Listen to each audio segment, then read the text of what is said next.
Today, I want to talk about glazing and the unique ability to change your painting by just adding some glazing medium today I'm going to use yellow ochre.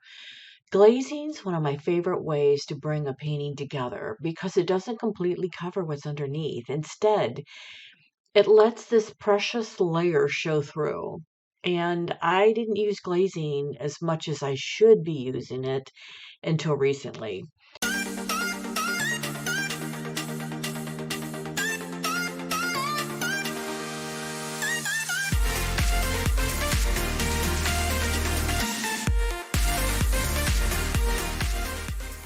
For this glaze, I'm mainly using a glazing medium with just a small amount of yellow ochre because I want a color that is transparent, not heavy or opaque, because I'm not changing the painting, I'm just adding to it.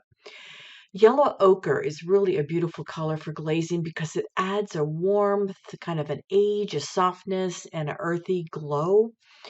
It can make a painting more unified without making it feel overworked. It doesn't change the painting enough to make it look like a new painting. So as I brush the glaze over the surface, it catches the texture, settles into these marks, and then softens some of the transition between the colors. And it deepens in a way areas underneath, giving the painting a richness and a depth, but you can't get any other way. One of the other things I like to do is apply it lightly, then use a cotton rag to wipe away some of it back. That way, the glaze doesn't sit like evenly everywhere.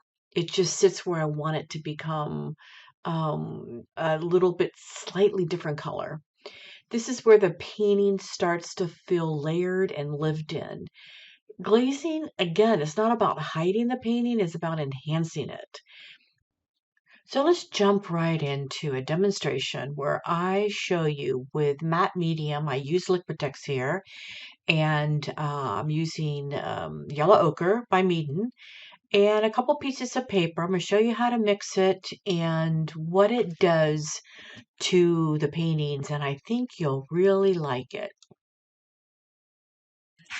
All right, so here's all the things we have. Like I said, we have a matte medium. You can use a glazing medium. You can use a gloss medium, but I'm using matte. And I have, I'm going to use yellow ochre because I want to use yellow on here. I'll show you the painting I just finished. You've seen it in the intro where the uh, beautiful yellow ochre gave a really nice, um, very transparent glaze to the painting. Okay, so I'm going to use this little cup here. I'm using a soft brush to brush it on. I'm going to use a palette knife to help. Just like a soft cotton rag to help white. I grabbed these because I thought it'd be kind of interesting. I've got a couple other glazes over here. These are mixed with like raw umber. Some of them I might need to add a little bit more. The medium. In fact, I think I'll do that so you see a couple different types on here. But I wanted to do the yellow ochre on this one. All right, let's put the medium in here. Now, you're going to use more medium than you are your color. You want your color to be just, like say you have 3 or 4 parts. You want just a small little bit here. You don't want a lot because you want it to be a glaze. That's the whole purpose of this. I'm going to mix this up.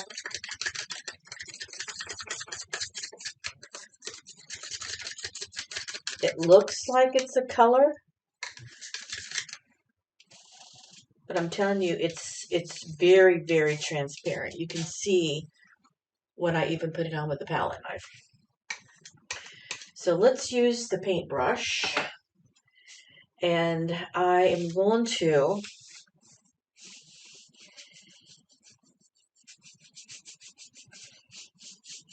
maybe just on half to kind of give you an idea.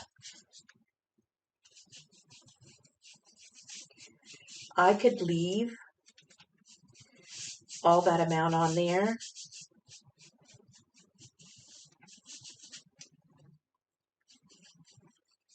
Or I could pull some back, which I'm going to show you.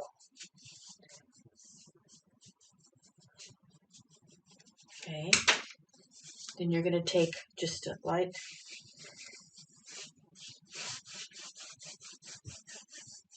I could leave it darker in some areas, like say I want to leave it darker there.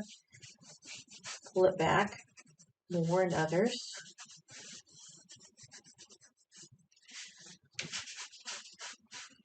Rubbed it a little harder in a couple areas. But I hope you can see the difference. Look how just uniform this whole painting down here looks.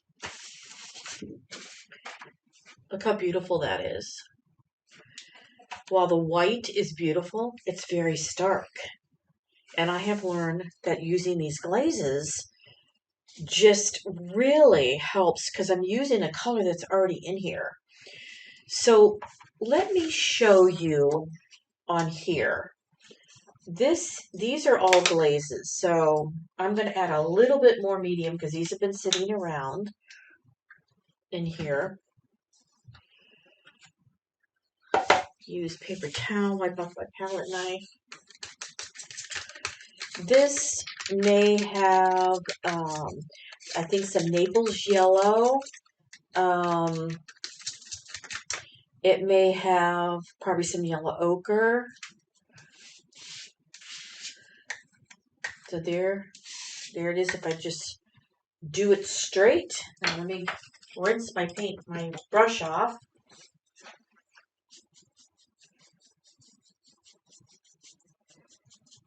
Might have a little bit more pigment.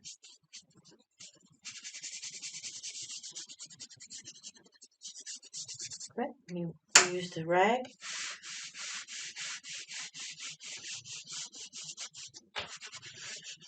That would be just as beautiful in that painting with a little bit of the probably yellow ochre. See how beautiful that is. All right, now I'm going to do one. Let's see. Here's another darker one. So let's grab this one. This one probably has some raw umber in it. I'm not quite sure because, you know, I've had these. Let me put a little bit more medium in there because, like I said, they've been sitting for a couple days since I did some paintings. So there's that one.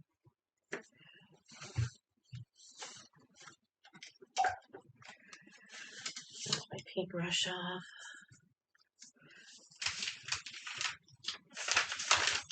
Okay, let's...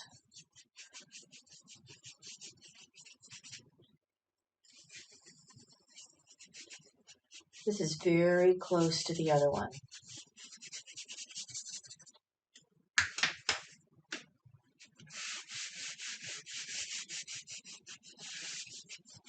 I don't know if you can tell, but it's slightly browner than that one. Let's do the yellow ochre on here so you can see it.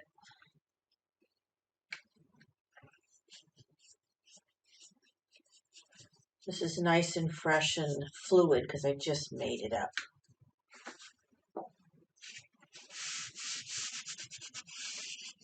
These are all the yellow, a lot lighter. So let's do one with a darker so you can see what it would look like with a darker color. Because a lot of these are from my painting and I had them all those tones. Let's try a Payne's Gray because you know Payne's Gray is like almost a dark. I'm just going to put a tiny little bit Payne's Gray overtakes.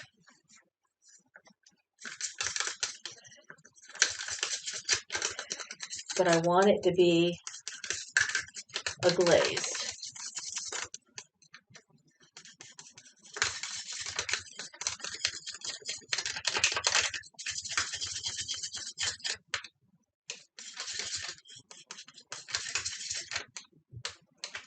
Okay.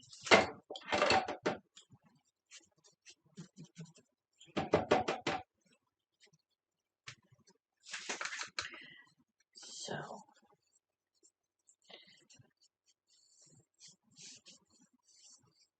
isn't it beautiful?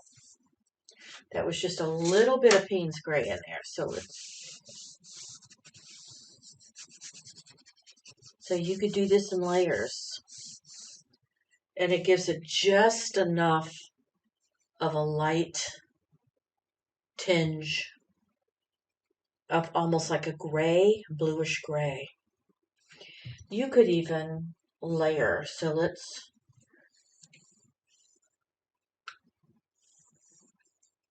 layer some of this up.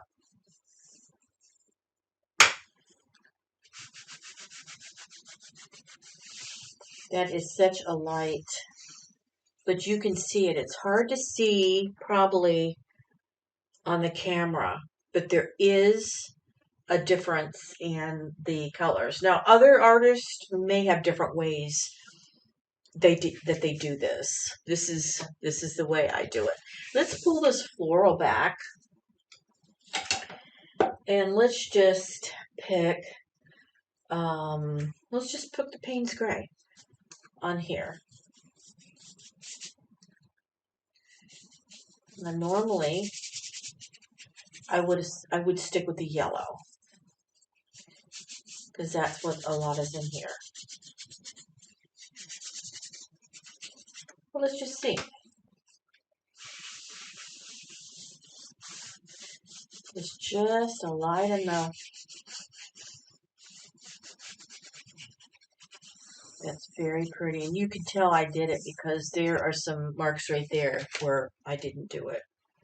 It just gave it like maybe an afternoon shadow. But down here is where you can really tell. So that's what glazing does. I have been, so I'm going to bring the painting up so you can see the one that I just did. And it was for a commission that I'm changing a couple things, and I don't want to change the painting, so I'm actually going to do a whole new painting because the painting turned out absolutely beautiful. But I found glazing when I was working on a series, and I'm telling you, when you work on a series of paintings, something happens to your mindset, and you learn so much. I learned so much more about painting when I'm doing in a series. It's just absolutely amazing. I really encourage it. But when I was doing the glazing, I was just so happy with how it really helped bring some of my paintings together, especially some of the areas where it was light and I needed just something. I needed it to bring like the different sections of the painting together, and it did. It was absolutely, I had done glazing before, but this just brought it to a whole nother level. So I'm really liking this down here. So I'll probably go back and do that. But I hope you understand the whole concept of glazing, and I hope you give it a try on your paintings because I think it will open a door for you to adding some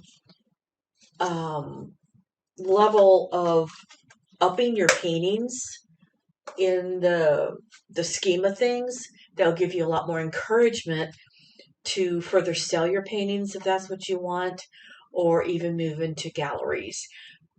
I really firmly believe that that's what pushed my paintings to a level, because I did get into a gallery, and I really feel that the glazing of the paintings is what pushed my paintings to that next level. So in closing, this is the beauty of glazing. It's not about covering up the painting. It's all about giving the painting atmosphere, depth, warmth, and a little more light. I think that's what I love the most about this process, that sometimes a painting doesn't have to have a big dramatic change. Sometimes it just needs a thin layer of warmth, a veil, a breath, that quiet layer on the top. So trust that even the smallest layer can make the whole painting feel deeper, softer, more alive like it did for me. And sometimes the magic is bringing everything together.